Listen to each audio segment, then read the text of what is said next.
I'd like to share one verse with you from 2 King chapter 10, verse 31, where it reads, "But Jehu was not careful to walk in the law of the Lord, the God of Israel, with all of his heart. He did not turn from the sins of Jeroboam, which made Israel to sin." Okay. So Jehu in this story has been called by God to bring judgment on the house of Ahab. At the beginning of chapter 10, we see that he is fulfilling the words of God and he is doing as God had instructed him. When we get to verse 10, we see that Jehu begins to do more than he was told to do.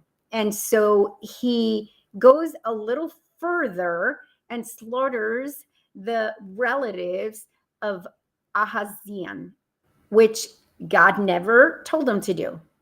Okay. Then in verse 16, we see where Jehu shows off his zeal for God. And he takes a highly respectable and godly man known as Jehanad with him when he strikes down the remaining family of Ahab and what he does at Baal's house. So we see that Jehu is beginning to get prideful, right? And he's beginning to show off. So that is showing us something about Jehu, right?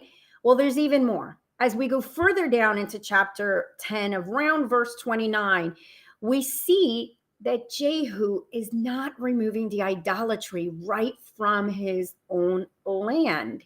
Okay.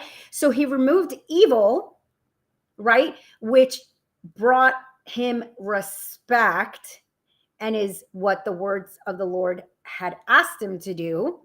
But he didn't remove the sin from his own land. What does that tell us about him? We see that Jehu was living in sin, right? And he was not careful to walk in the law of God, right? Or follow God wholeheartedly, as this verse says, as verse 31 says that we read at the beginning. And when we look at this, we see that when a person is put in a position and they are self-gratifying or doing things for their own fleshly desires, it could be dangerous, right? I found a commentary by Spurgeon and it said, hating one sin, but he loved another, and thus proved that the fear of the Most High God did not reign in his breast. He was merely a hired servant and received the throne as his wages, but he was not a child of God. He never was. That was Spurgeon's commentary on this specific verse, 2 King 10:31.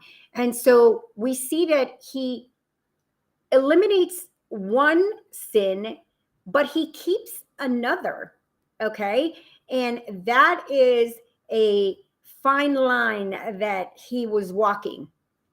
So we see that there is something going on in his heart. He's not serving the Lord. He's not, and what I mean by serving is building a relationship. He is serving. He went and completed what the Lord had asked him to, but he was not in a relationship with the Lord because sin was getting in there and it was just taking over him. And of all the laws to break, idolatry was huge back then, okay, that the Lord did not want. And of course today too, but we could see where he was standing. And so with this word, I hope that you're encouraged to see that when the Lord blesses you in any way, that we are careful to pursue him in all that we do, as well as if he puts us in a position that we do not become prideful or get self-glorified praises, right? But instead credit God in everything that occurs because he's the one who's given it to you, right? And most important of all, he will continue to bless you. He will bless you beyond your thinking. But when we go through this, we need to stay close to God. And that's what Jehu's mistake probably was. We need to stay close to God because he will guide us and he will lead us in what we're doing. And staying in a relationship with the Lord and reading his word will always guide us and take us in the right path. Amen. I hope you've enjoyed this word and it was encouraging to you. God bless and have a blessed day. Bye-bye.